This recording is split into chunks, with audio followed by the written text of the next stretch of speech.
Okay, okay. Thank you for answering the question, John. Also, what could happen if military is used for border enforcement? You know, so the border enforcement is an interesting question. It's an easier question to say, can we send the military south of the border to combat narco-terrorism? Legally, yes, I think we can do that. I think, practically it would be a horrible idea.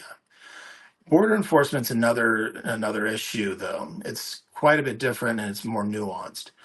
So there's this thing called the Posse Comitatus Act. And it goes all the way back to post-Civil War when the U.S. Army was occupying the South, and they were the law enforcement, for the South in the Reconstruction era after the Civil War. And part of the compromise of ending Reconstruction, getting the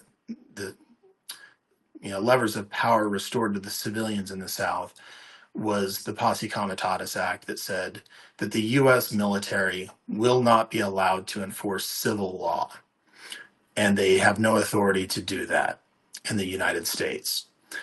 And so, the question is whether or not border enforcement, which is on our side of the border, would violate Posse Comitatus. And I think, the U.S. military could serve in a supporting role legally to CBP, like logistics and things like that, because they're not enforcing law.